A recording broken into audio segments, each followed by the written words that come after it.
सभी साथियों को मेरा जय भीम। साथियों, आज जो मैं यह वीडियो बना रहा हूँ बड़े दुख के साथ बना रहा हूँ। मेरे को इन सब चीज़ों का शौक नहीं है कि मैं वीडियो बनाकर अपने आप को फेमस करूँ, या मैं कोई यूट्यूबर नहीं हूँ जो मुझे वीडियो बनाकर अपने फैन फॉलोइंग बढ़ानी है। बल्कि आज मेरे साथ मेरा परिवार, मेरे बच्चे सब इस दुख की घड़ी से गुजर रहे हैं जिसकी कोई हद नहीं है। जैसा कि आप सबको पता है, पिछले कुछ दिनों से मैं चुनाव की तैयारी में लग रहा था और समाज के जितने भी हमारे साथी थे, कार्यकर्ता थे, एक एक व्यक्ति ने दिल और जान से मेहनत की और उस मेहनत का नतीजा ये रहा कि जैसे हमने नीमराना में वो भाई चंद्रशेखर आजाद जी का प्रोग्राम करवाया, वो प्रोग्राम देखने के बाद चंद्रशेखर आजाद जी ने हमारे काम से खुश होकर और वाल्मीकि समाज को प्राथमिकता देते हुए सबसे पहले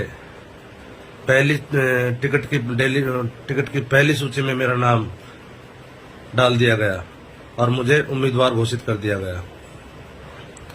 उम्मीदवार जैसे ही पता लगा मेरे विधानसभा के लोगों को, वाल्मीकि समाज के लोगों को, दलित समाज के लोगों को, तो लोगों में एक अलग तरह की खुशी सी छा गई कि पहली बार कोई किसी पार्टी ने किसी दलित समाज के बच्चे को, किसी वाल्मीकि समाज के बच्चे को ऐसा मौका दिया है।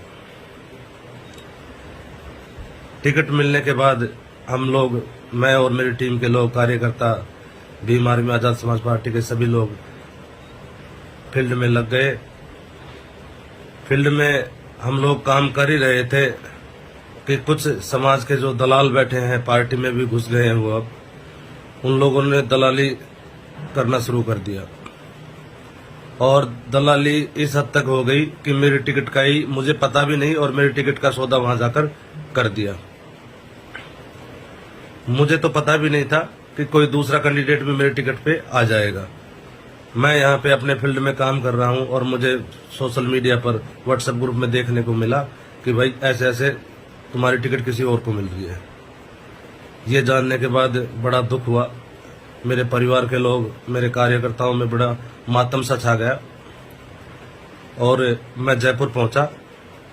जयपुर पहुंचते ही प्रदेश कार्यकारिणी के जितने भी लोग थे, मेरे को तो पता भी नहीं था कि चंद्रशेखर भाई भी आज यहाँ पे आए हुए हैं। तो प्रदेश कार्यकारिणी के लोगों से मैं मिला। मिलने के बाद उन्होंने मेरे पे इतना दबाव बनाया और सीधा का सीधा मुझसे पैसे से कंपेयर किया कि ये जो अभी नई जो कैंडिडेट आ रही है, डॉक्टर अंजलि यादव, ये इतने रुपए लगा सकती है, आप कितने लगा सकते हो। उनका करोड़ों में प्लान था चुनाव लड़ने का और मेरे पास करोड़ों रुपए में चुनाव लड़ने का प्लान नहीं था, क्योंकि मैं गरीब आदमी हूँ, मैं एक वाल्मीकि समाज का बच्चा हूँ और हमारे लोगों के पास इतने पैसा नहीं होता है, ये आप सबको भी पता है। मैंने तो बस अपनी हिम्मत दिखाई कि कोई दलित समाज में भी ऐसा व्यक्ति हो सकता है क्या, हमारे समाज में ऐसा कोई व्यक्ति नहीं है क्या जो एमएलए का चुनाव लड़ सके। वो हिम्मत मैंने अपने आप में पैदा की और वो हिम्मत सिर्फ मेरे समाज के लोगों के पीछे, दलित समाज के लोगों के पीछे मैंने दिखाई। लेकिन समाज के कुछ दलालों ने उस हिम्मत को मेरे को खत्म करने का प्रयास किया और वहां जब प्रदेश में हम पहुंचे तो प्रदेश कार्यकारिणी के सभी लोगों ने मुझ पर प्रेशराइज किया, दबाव बनाया कि ये टिकट इनको मैडम को देनी पड़ेगी, आप चुनाव नहीं लड़ पाओगे, आप इतना रुपए नहीं जमा करा पाओगे। वो सब चीजों से मैं डिप्रेशन में आके और माननीय हमारे नेता चंद्रशेखर आजाद जी के सामने मुझे पेश किया गया और वहां पे मैं डिप्रेशन में आके मैंने बोल दिया कि भाई साहब इतने पैसे मैं नहीं लगा पाऊंगा, अगर इतने पैसे की वो बात है तो आप बेशक मैडम को चुनाव लड़ा दो। और उससे पहले मैंने प्रदेश कार्यकारिणी से ये भी बोला कि आप मुझे 2 दिन का मौका दीजिए, मैं अपने समाज के लोगों से मिल लेता हूँ, मेरे कार्यकर्ताओं से मिल लेता हूँ, अपने परिवार से एक बार मिल लेता हूँ, उनकी क्या राय है, उनकी राय तो मेरे को जानने दीजिए। लेकिन मुझ पर इतना भारी दबाव बनाया गया कि आपको अभी की अभी फैसला लेना पड़ेगा, वरना पार्टी से निष्कासित कर दिए जाओगे। मेरे को दबाव में आकर ये फैसला लेना पड़ा और उसके बाद 2 दिन तक मैं जयपुर ही रहा।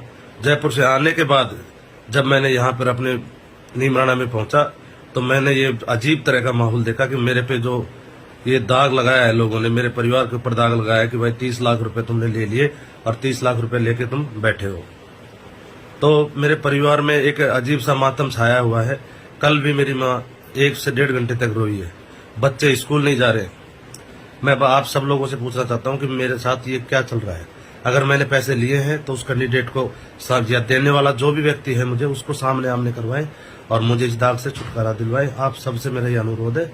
और अगर मुझे आज ये न्याय नहीं मिला तो मैं आपसे सच बता रहा हूं,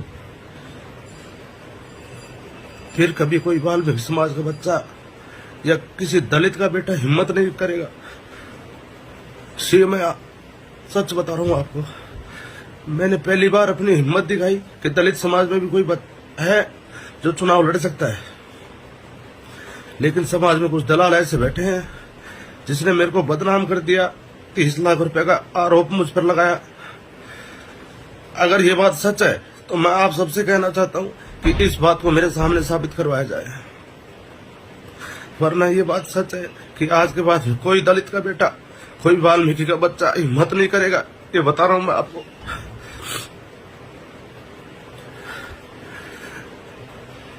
और इसमें चंद्रशेखर भाई का कोई कसूर नहीं है, कहीं तक भी कसूर नहीं है। उनको तो इस बात का पता तक भी नहीं है।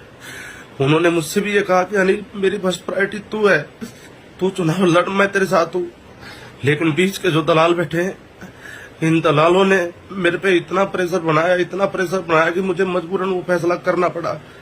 मैंने इनसे हजारों बार कहा कि मुझे को एक बार मेरे समाज में जाने दो, उनसे मिलने दो, लेकिन ये लोग नहीं माने, क्योंकि इनको दिख रहा था कि अगर ये मना कर देगा, ये चुनाव लड़ेगा तो हमारी जेब में कुछ नहीं आएगा। इसलिए मेरा आप सबसे अनुरोध है कि ये दाग मेरे पे से जो लगा है उसको हटवाने का काम करें, अन्यथा तो फिर कभी भी कोई भी वाल्मीकि समाज का या दलित समाज का